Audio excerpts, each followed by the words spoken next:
अगर मैं बात करूं, चैप्टर का नाम है बेटा linear equation in two variables, ठीक है, linear equations in two variables.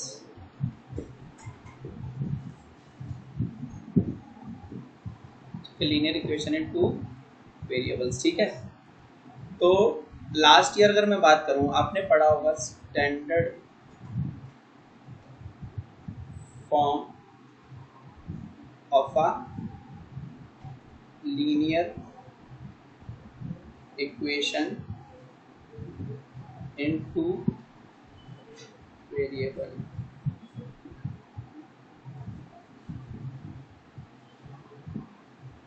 Standard form of a linear equation in two variable last year. तो क्या थी बेटा, वो थी आपकी a x plus B Y plus C equal to 0। यही थी ना स्टैंडर्ड फॉर्म, आप लोगों को याद होगी I think, A x plus B Y plus C equal to 0। अगर मैं पूछता आपसे, या आपको याद होगा कि अगर मैं इसके नंबर ऑफ सॉल्यूशंस की बात करूं, नंबर ऑफ सॉल्यूशंस, तो आपको पता है कि इनफाइनाइट मैनी सॉल्यूशंस इसके होते हैं, ठीक है, इनफाइनाइट मैनी सॉल्यूशंस, ठीक है, इतना सबको पता है। लेकिन इस चैप्टर में ना, यहाँ पे क्या है, एक्चुअल में मैंने इसको नाम दिया है linear equation in two variable, जबकि इसका एक्चुअल में नाम है pair of linear equation in two variables, ठीक है। तो हाँ, चैप्टर का नाम है pair of linear equation in two variables. अब पेयर का मतलब यानी कि दो लीनियर इक्वेशन रहेंगी, ठीक है। तो pair of linear equations in two variable,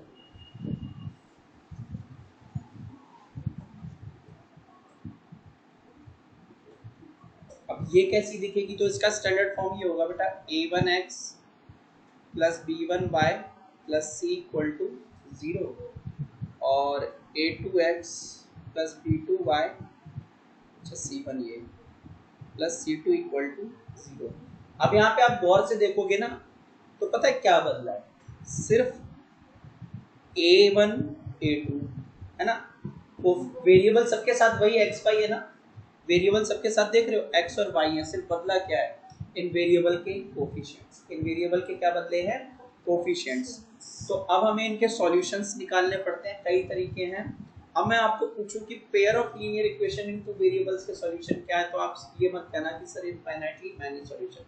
अगर इक्वेशन अकेली है, सिंगल इक्वेशन, ठीक है, जो कि टू वेरिएबल की है, उसके तो इनफाइनाइटली मैनी सॉल्यूशन है। लेकिन जब दो इक्वेशंस हो जाती है, जोड़ी में आ जाती हैं, तब उनके इनफाइनाइट मैनी सॉल्यूशंस नहीं होंगे, तब डिपेंड करेगा, तब उस इक्वेशन के ऊपर डिपेंड करेगा। अब इनके इनफाइनाइट मैनी भी हो सकते हैं, सिंगल सॉल्यूशन भी हो सकता है, या नो सॉल्यूशन भी हो सकता है। ऐसा भी हो सकता है कि इन दोनों इक्वेशंस का कोई सॉल्यूशन ही ना निकले, या बहुत सारे निकल जाए, या सिर्फ और सिर्फ एक ही निकले, ठीक है, समझ में आ गई बात। तो अपन क्या करेंगे, सबसे पहले सीखेंगे भैया कि क्या क्या सॉल्यूशंस आ सकते हैं। देखो, तो इसके लिए आपको ये टेबल बच्चों याद रखना पड़ेगा, ठीक है, मैं आपको एक टेबल बनवाने जा रहा हूँ, आपको टेबल बहुत याद रखना पड़ेगा कि देखो,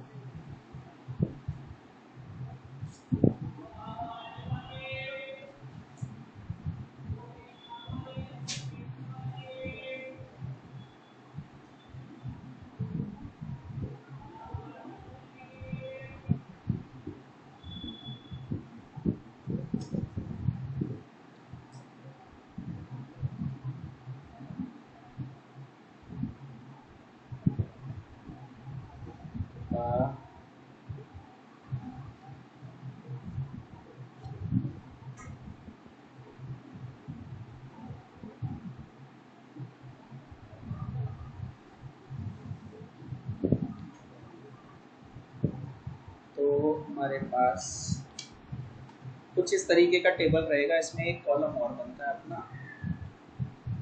इस चीज़ का बनेगा, ठीक है यहीं पे ले लेते हैं अपन, इतना सारा बनाने की ज़रूरत नहीं थी वैसे, कोई दिक्कत नहीं है, बना दिया तो यहीं पे देखो। यहाँ पे जैसे मैंने लिखा pair of lines, pair of lines. देखो अगर मैं यहाँ पे बोलूँ कि मैंने एक एग्जांपल दे दिया आपको, जैसे कि x minus 2y equal to 0 और 3x plus 4y minus 20 equal to 0, minus 20 equal to 0। ठीक है, इसमें आपको a1 बाई a2 निकालना है, इसमें b1 बाई b2 निकालना है और इसमें c1 बाई c2 निकालना है। यहाँ आपको कंपेयर करने हैं रेशियोज को, कंपेयर द रेशियोज।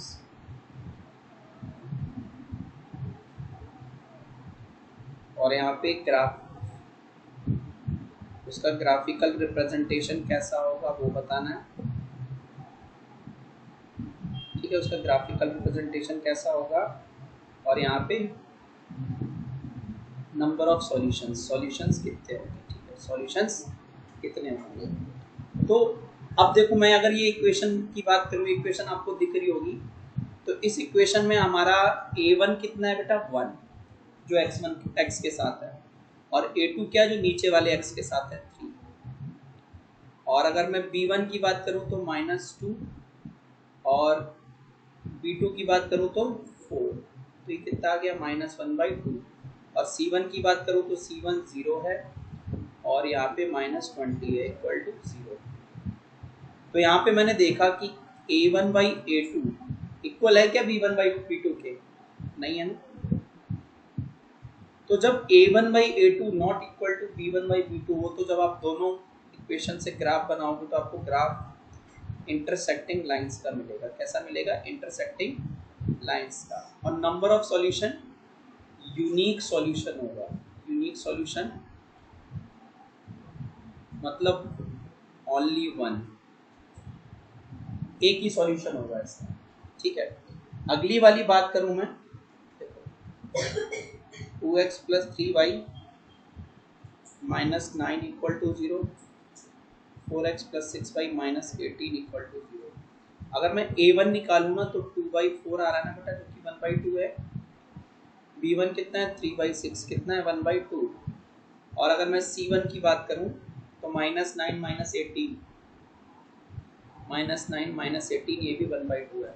तो यहाँ मैंने क्या देखा, a1 by a2 equal to b1 by b2 equal to c1 by c2, ऐसा आ रहा है, तीनों का रेशियो इक्वल आ रहा है।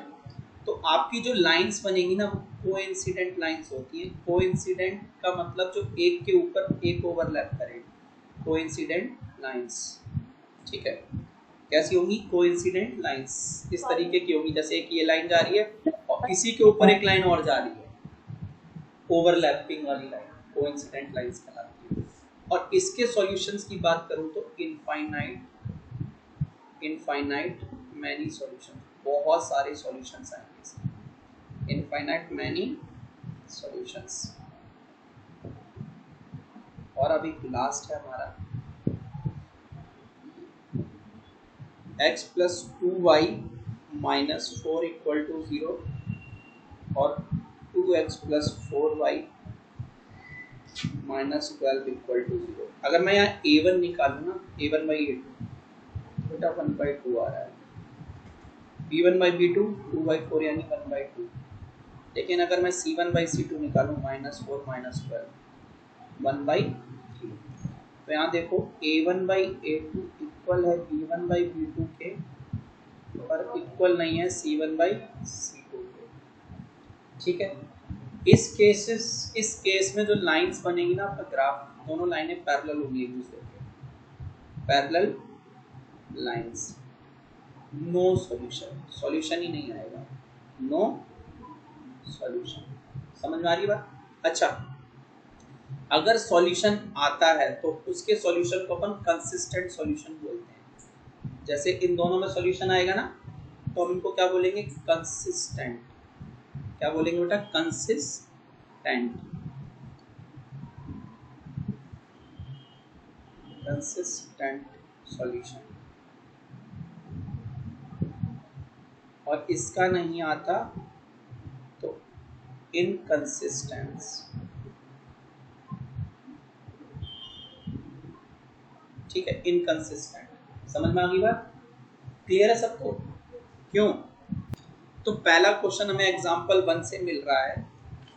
ठीक है, एग्जाम्पल 1,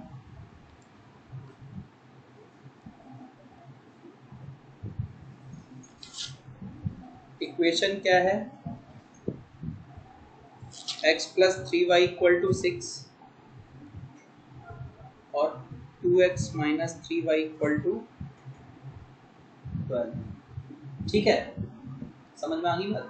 अगर मैं यहाँ से रेशियो निकाल के चेक करूँ कि मेरी लाइन कैसी बनने वाली है, तो देखो भैया a1 बाई a2 कितना आ रहा है मेरा? 1/2, और b1 बाई b2 कितना आ रहा है? 3 by minus 3 equal to -1।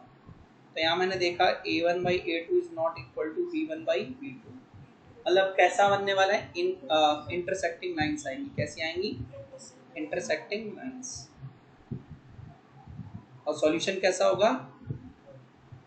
Unique solution. अब देखो, मैं चेक करके देख लेता हूँ। अब मैं चेक करके देख लेता हूँ। तो पता है लाइंस ग्राफ बनाना आता है लोगों को? कैसे बनता था ग्राफ? चेक करो। पहले तो अपन क्या करेंगे, एक्स को अकेला कर लेंगे, आसानी से हो जाएगा। 6 माइनस 3y डब्बा बनाएंगे, ऐसे ही इसका भी डब्बा बनाएंगे। इसमें चाहो तो 2 कॉमन ले सकते हो ऊपर वाली में से। देखो 2x minus 3y equal to कितना आ रहा है? 12। 2 कॉमन ले लो तो x minus 3y equal to कितना? 12। 1 जा 6 जा, तो x minus 3y equal to 6। यहाँ से x की वैल्यू क्या आ जाएगी? 6 प्लस 3y। बस अब डब्बा बहुत इजी है।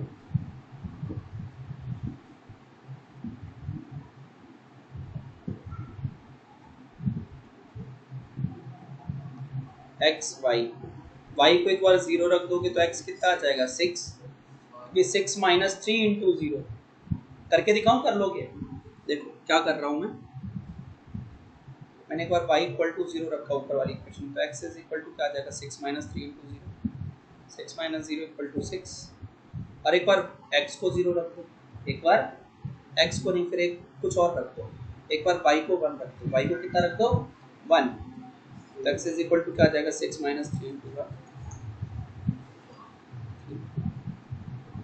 ठीक है, ऐसे ही इस केस में, इस वाले केस में x और y, एक बार x को तब y को 0 कर दो तो x कितना आ जाएगा? 6।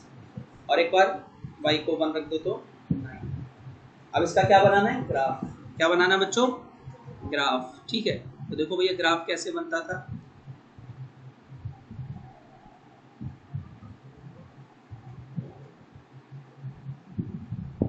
कि हमारी वैल्यू नेगेटिव में नहीं आ रही है तो हम ये वाला ग्राफ बना के भी काम नहीं, ग्राफ चारों वाला बनाते हैं, 4 क्वाड्रेंट वाला बनाएंगे।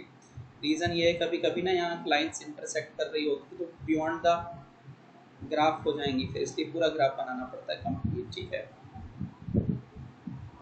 ये काम बच्चों आप लोग ना ग्राफ पेपर पे ही करना, क्योंकि अगर ग्राफ पेपर पे नहीं करोगे सॉल्यूशंस गलत आएंगे।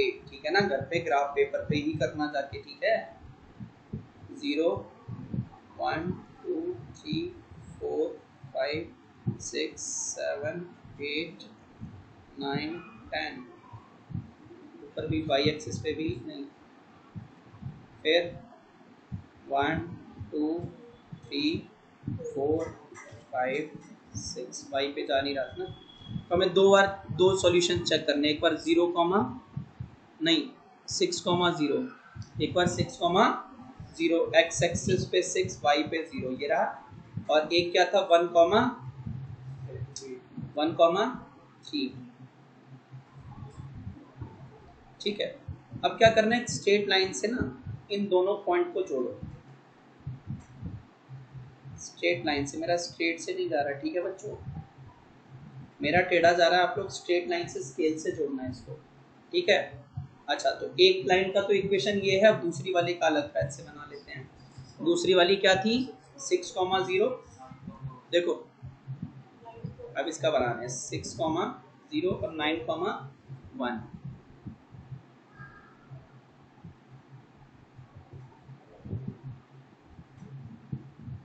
अरे हमने गलत नहीं बनाया है, ये वाला गलत बनाया है। x पे 3 था, y पे 1 था, ये वाला सॉरी। देखो बेटा ये वाला गलत है ना, x पे 3 होगा, y पे 1 होगा, हमने उल्टा बना दिया है।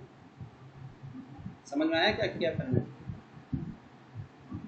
x पे 3 और y पे बना रहा था ना, ये लाइन जाएगी आपकी इन दोनों को जोड़ती हुई, कुछ ऐसी लाइन जाएगी इन दोनों पॉइंट को जोड़ती हुई, स्ट्रेट लाइन से इन दोनों पॉइंट को जोड़ती हुई लाइन बनाना है ऐसे करके, ठीक है। और एक थी हमारी 6,0 9,1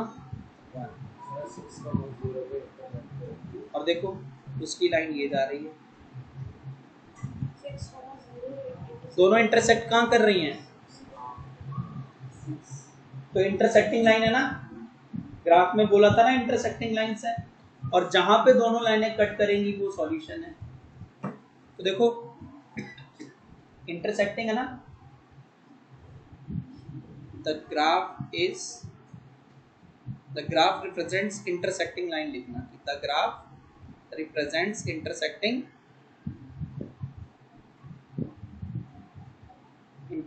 lines.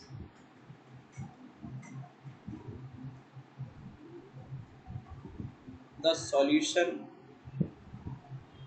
of the equations is unique। Unique है ना, एक ही तो आया है, एंड इज 6,0। सॉल्यूशन कहाँ है? जहाँ पे दोनों लाइनें कट जाए। दोनों लाइनें कहाँ कट कर रही हैं?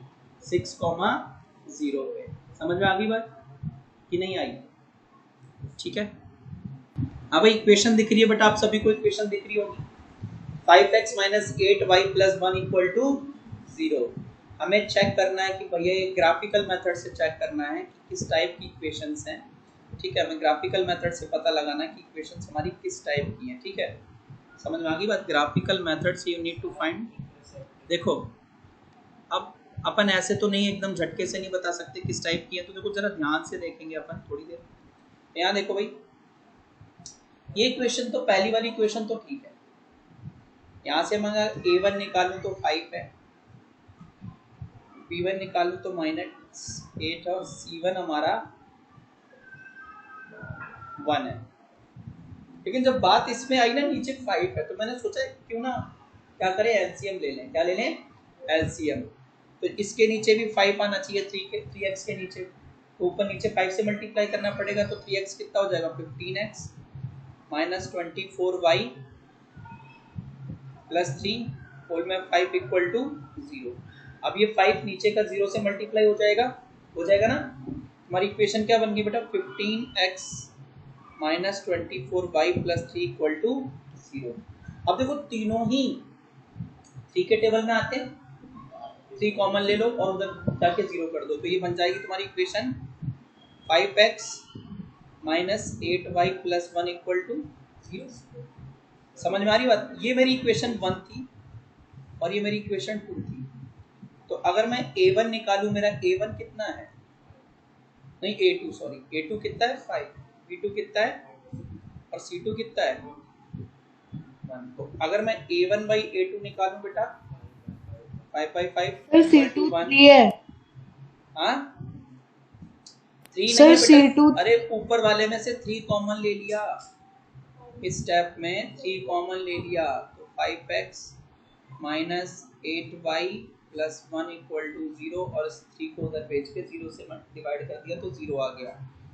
ठीक है, अब b1/b2 निकाले तो -8y - 8 1 और c1/c2 निकाले तो 1/1 = 1। तो यहाँ जो इक्वेशन बनने वाली है वो आपको देख के ही पता लग रहा है कि कैसी होगी। अब देखो, तो देयरफॉर हमारा देखो, अगर मैं देखूं कि a1/a2 = b1/b2 आ गया बेटा, = c1/c2 आ गया, यही आया ना। तो मैं इस चीज को देख के ही बता दूंगा कि ग्राफ कैसा है, coincident line, coincident lines. And solutions की बात करूं तो इनफाइनाइट मैनी सॉल्यूशंस, बहुत सारे सॉल्यूशंस इसके आ जाएंगे, ठीक है, इसके बहुत सारे सॉल्यूशंस आ जाएंगे। तो होमवर्क में आपको मैं यही दे दूंगा कि आप लोग क्या करना कि घर में जाके ना इसका ग्राफ जरूर बनाना, ठीक है। इन इक्वेशंस का इक्वेशन मैं आपके सामने रख देता हूँ, दोनों इक्वेशन सेम ही है। 5x minus 8y plus 1 equal to 0, ठीक है। दूसरी इक्वेशन है 5x minus 8y plus 1 equal to 0। एक का जो सॉल्यूशन निकालोगे ना, देखो कैसे निकालोगे वो भी मैं बता देता हूँ, ठीक है। अपन क्या करते हैं, माइनस 8y को उधर भेजते हैं थोड़ी देर के लिए, माइनस 8y को, और 5x प्लस 1 इधर ही रहने देते हैं। 5x प्लस 1 और 8y पॉजिटिव का हो जाएगा, तो y की वैल्यू क्या आ जाएगी, देखो y की वैल्यू 5x प्लस 1/8। सोच समझ के कोई ऐसी वैल्यू रखना जो 8 के टेबल में आती है, ठीक है। और ग्राफ बनाना, दोनों का ग्राफ बिल्कुल सेम ही आएगा, लाइन एक दूसरे के ऊपर चढ़ रही होंगी, इन्हीं लाइनों को कोइंसिडेंट लाइंस कहते हैं, ठीक है। तो देखो भाई एग्जाम्पल 3, चंपा की क्रिटिकल सिचुएशन का है।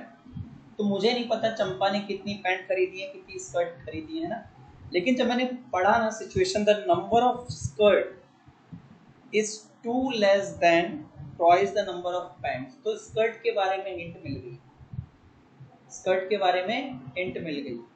तो जिसके बारे में हिंट नहीं मिल रही है उसको अपन x मान लेते हैं। तो let the number of pants purchase B,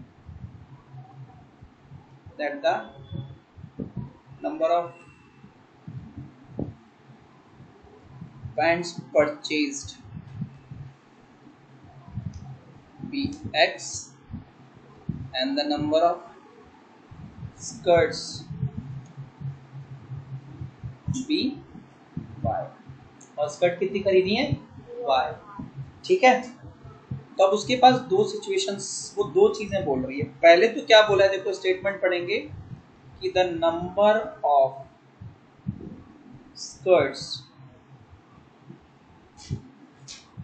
is 2 less than twice the number of pants, ठीक है। और दूसरी बात पता है क्या बोलती है, the number of skirts is 4 less then, ठीक है, 4 less than 4 times the number of pants. तो द नंबर ऑफ स्कर्ट्स को अपन कितना माने थे, y, यानी जो स्कर्ट का नंबर है y is equal to 2 less than twice the number of pant, जितने पैंट खरीदे उनके डबल से 2 कम। पैंट का डबल कितना होता है 2x, उससे 2 कम, ठीक है, स्कर्ट से। ऐसे ही the number of skirts y से रिप्रेजेंट कर रहे थे ना, नंबर ऑफ स्कर्ट किससे रिप्रेजेंट कर रहे थे, y, यानी y is equal to 4 less than 4 times the number of, तो 4x माइनस 4, ये मेरी दो इक्वेशन बन गई, ठीक है, ये मेरी दो इक्वेशन बन गई। अब मुझे क्या करना है, बहुत बढ़िया, तो बहुत बढ़िया हो गया। पूछो क्यों कह रहा हूँ मैं, क्यों बढ़िया हो गया ये, क्योंकि ऑलरेडी y निकालने को जरूरत नहीं, इसमें 2 कॉमन नहीं ले सकते, इसमें ऑलरेडी y अकेला करके दिया होगा। बस अब अपन को क्या करना है, सॉल्यूशन निकालना।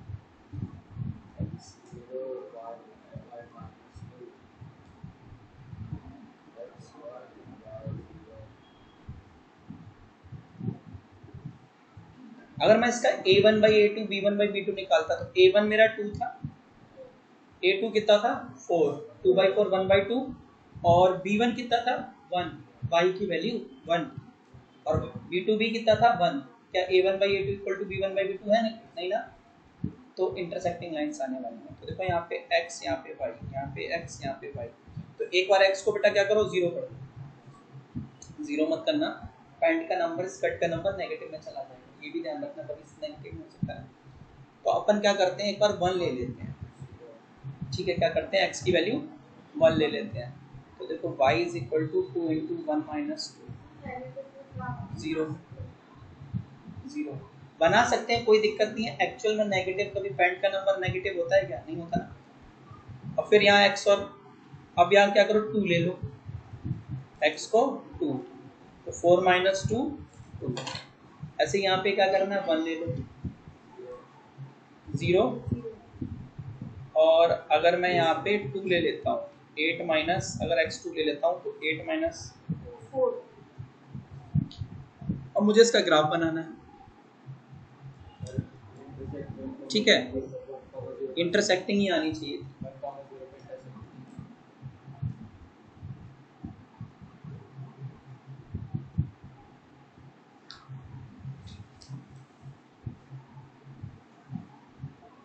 ज़्यादा बड़ा तो नहीं जा रहा ना, ठीक है।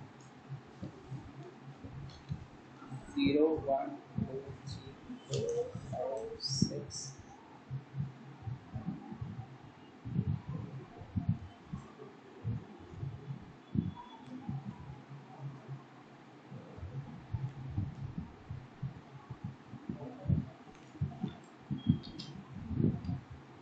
ठीक है, तो पहला क्या वैल्यू था अपना, 1,0, 1,0 यही रहेगा, 2,2, 2,2 ये रहेगा। एक ग्राफ बनाओगे ऐसे करके, जैसे दोनों लाइनों को जोड़ता हुआ, ठीक है। अच्छा, जिस लाइन का ग्राफ है ना, उसके इक्वेशन भी मेंशन करना। तो किसका है, y is equal to 2x minus 2 का। अब दूसरा वाला बनाएंगे, 1,0, 2,4।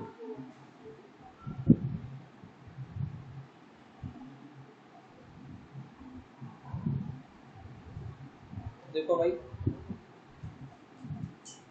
अगर मैं इन दो पॉइंट को जोड़ती हुई लाइन बनाऊं,